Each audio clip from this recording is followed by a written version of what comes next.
la guerre entre le président Alassane Ouattara et la France. Qu'est-ce qui se passe, famille? Gbagbo sera président en 2025. Je viens de recevoir une information très importante. C'est-à-dire, c'est un cassement du parcours. Je vais vous expliquer. C'est-à-dire, la personne qui m'a fait cette confidence-là est proche. La personne est proche d'un ministre. Bon, je peux dire c'est le parent d'un ministre. Le parent d'un ministre du gouvernement d'Alassane Ouattara. Et ce ministre-là, il est du centre. Ce ministre est du centre, famille.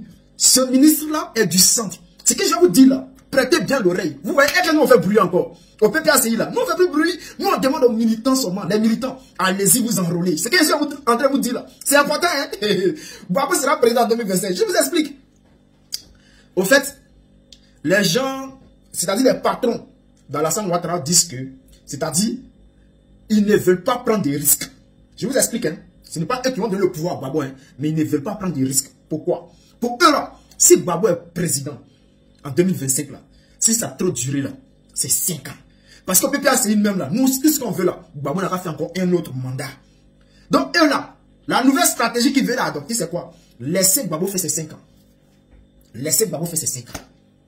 Parce qu'ils se disent que, tant que Gbagbo est là, c'est-à-dire, le noyau qui est autour de Gbagbo Laurent, ces soldats qui sont là, on ne peut pas les diviser. On ne peut pas les manipuler. Tant que Gbagbo est là, ils sont toujours solides. Alors, si Gbagbo fait ses 5 ans, qui quitte là, qui s'en va là, on verra bien. On verra bien comment c'est lui qui va venir au pouvoir, ou bien lui qui va prendre la place de Gbagbo Laurent au PPACI pour dire non, qu'il va être candidat pour les élections de 2030. Est-ce qu'il va pouvoir gagner? Ils vont mélanger. En ce moment-là, c'est ce qui est dans les têtes. Laissez Gbagbo faire 5 ans. Nous là, Gbagbo est notre président en 2025. En 2030 là, on ne le sait pas encore. Mais là, le PPACI restera indivisible. Donc je vais vous expliquer. C'est-à-dire, lui, son vieux, parce que la personne qui m'a dit là, c'est-à-dire son papa est RHDP.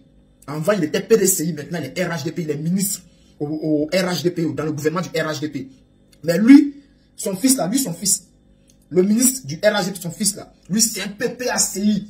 C'est un PPACI fatigué. Voilà, donc on cause souvent. Donc, il a commencé à m'expliquer ce qui se passe en ce moment.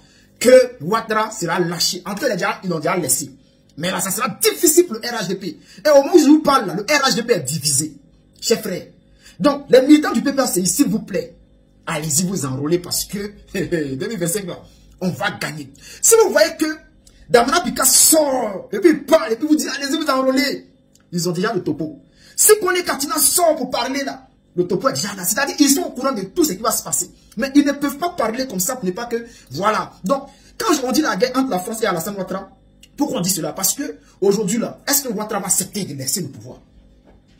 C'est ça le problème. Poussez les bleus, abonnez-vous à ma chaîne YouTube.